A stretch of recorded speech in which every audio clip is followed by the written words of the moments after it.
Hey guys, welcome to another adventure.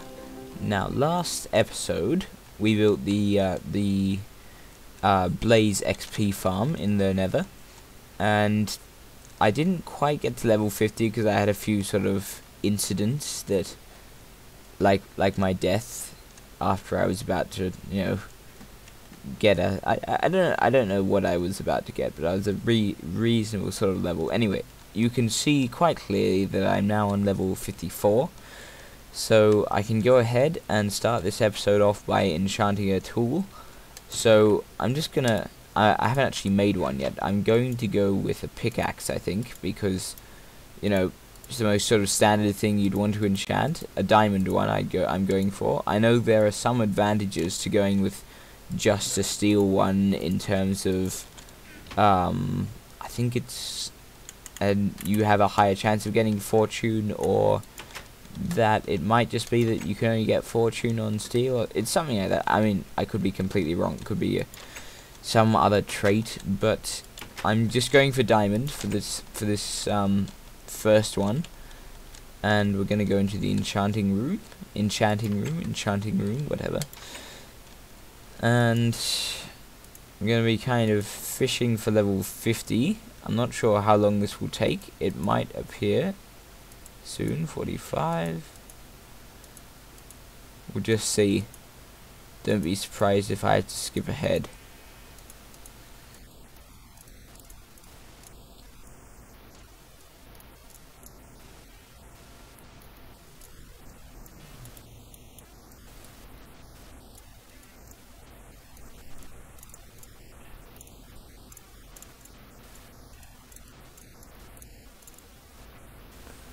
Okay guys, there we are.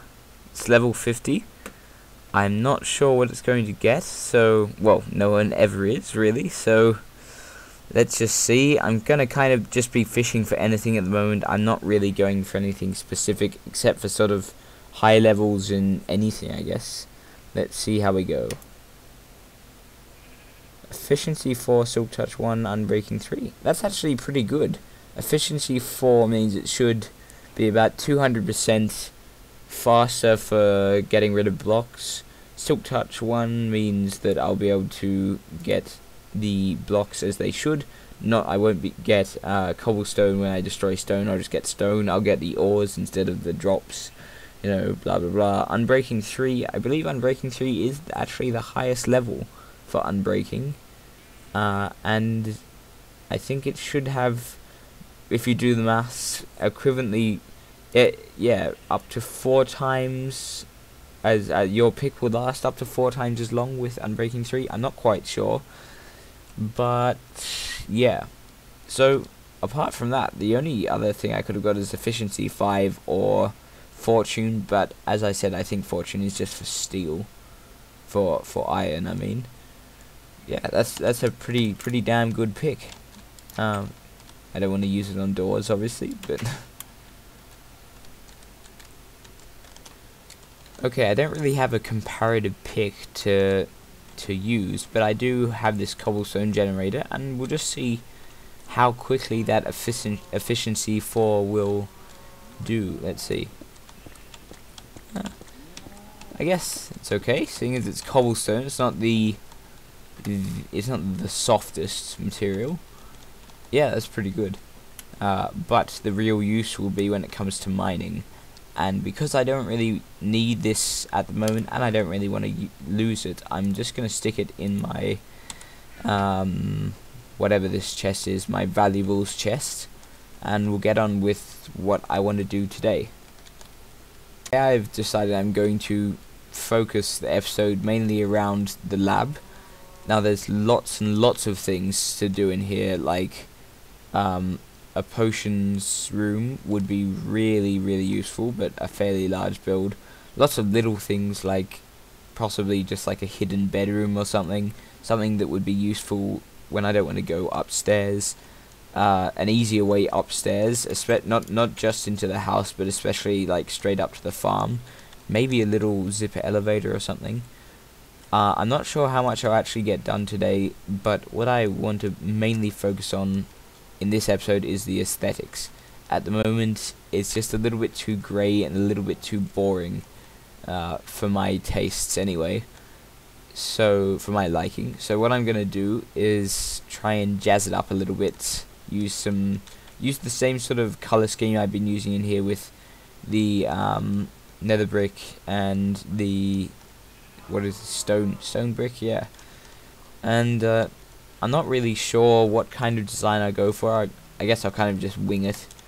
And once that's done, if I have time, I might do a better sort of more efficient lighting system, perhaps an automated one, where there's like a low-level lighting in here, just enough not to have mobs spawn, and then when I enter the room, either by the stairs or by the track with a detector rail or whatever, I will set off a whole lot of ground lights or ceiling lights or whatever, and yeah, it'll just light the place up a bit more. I don't know, it's a bit ambitious, but we'll just see how we go.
Okay, I've done a couple of notable things to the piston generator, now that I've done some of the walls.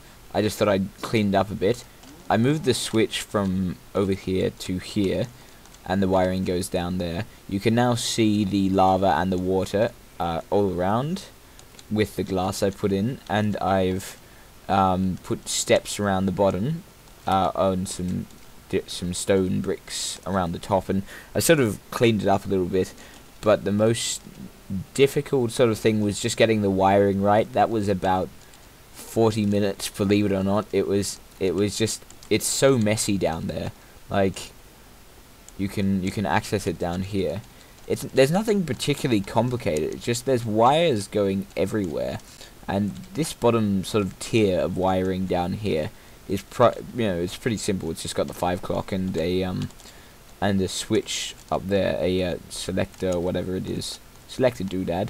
But then I can't even get up there. But all of this wiring sort of converges up here, and there's very, very little room to work with, which meant that when I tried to actually take this block away completely and have the wires, like have a torch underneath the piston and just have it simple like that, it wouldn't work. It was just ridiculously difficult, and I was having water flowing down onto the wires a couple of times.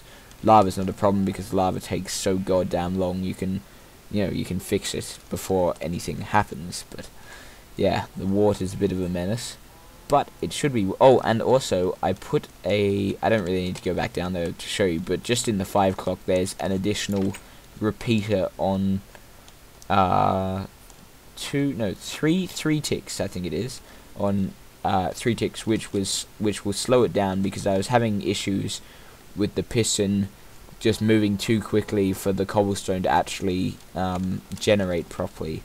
But it should be working a little bit more efficiently now, and it just looks a lot cooler with the new sort of design. And yeah, much more much cleaner with the wiring too, which was a bit annoying for me. Well, that's another thing. The next thing I'll do is I'm just going to do a little bit more on the walls, especially putting some sort of lighting in the wall. And then, the most annoying thing I've got to just quickly mention is these torches here, the redstone torches here and over there. I literally can't get rid of them because of the way all the wiring, again, is sort of focused around there. I'm sure someone who's better at redstone wiring than me could fix it, but I find that a little bit too difficult. I'm not quite at that sort of level. I was also thinking of lowering the roof here, sort of tearing it down, and I might still do that because it's just uneven here. But I don't know. I kind of like the sort of difference in floor height, but with a level sort of roof. So what I might do is maybe double up the nether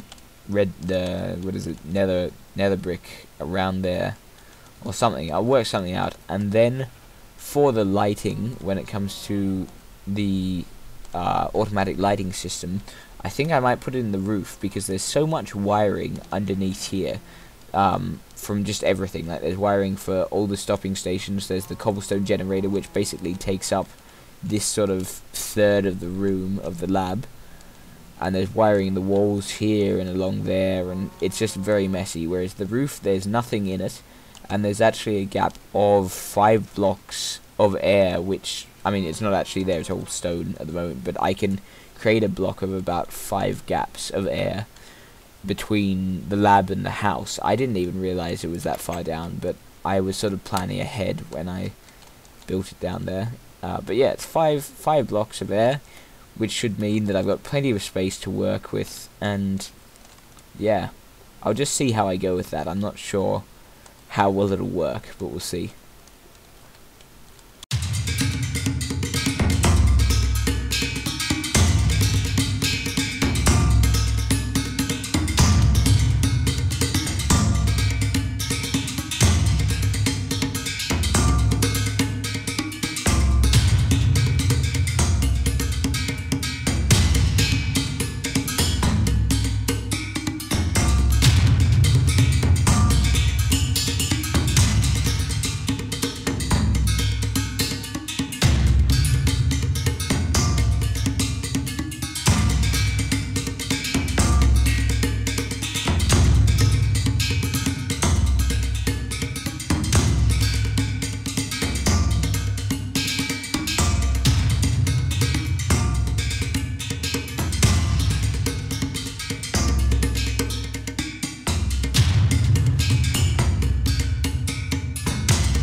Okay, I started digging out a bit of an area up here, which is just above the lab, where I'll put the lighting, and this is just kind of give me a bit of a reference, and then I'll sort of probably just build channels for the rest of it where I actually need to oh, that's where that track is, where I actually need to place the wiring and so on. The other thing is, I was building it with this new pick that we made earlier in the episode, and all of this thanks to the efficiency 5, oh no, unbreaking 3, sorry, efficiency 5 is different. Thanks to unbreaking 3, it's only taken, I would say, about an 1/8 off this pick, this whole area, which is sort of like probably close to 20 by 20 by 2, maybe a bit less, maybe like 15 by 15 by 2, which is it's a fair number of blocks, but you know, yeah. Anyway, I'm just going to have a look at where to wire it all up and where I need the lighting.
Sorry guys, had to skip a little bit of the last wiring up there, just because otherwise I'd run a little bit too far over time in this video.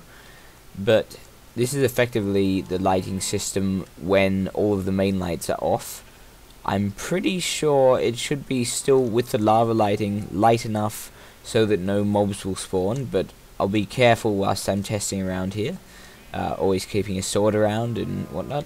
This middle area here was just a little bit too dark, so I put some glowstone a couple of blocks down so it wouldn't be too over the top. And overall, I mean, obviously there are different patches of darkness, but overall there's a fairly sort of low ambient light in here. And I'll just show you, actually the best way to show you would probably be via cart. It can be activated by the door. When I come down through the door, there's a pressure pad, and also this whatever it's called, pressure rail, detector rail, of course. This detector rail also sets it off, and I've got a specific, it is actually a T flip-flop. For the first time I've used a T flip-flop, even though I think I've been using T flip-flops, I haven't. I actually used a T flip-flop for this one, and that effectively means that when I use a toggle such as a pressure pad or a detector rail, it won't change the state again when it turns off. So effectively, I might have to do some sort of rearranging if I enter or exit in the wrong way, as I often do, so that when I leave, the lights will turn off and not on, you know, if it gets screwed up. But it shouldn't be too bad anyway. They should all be, yeah, turning on.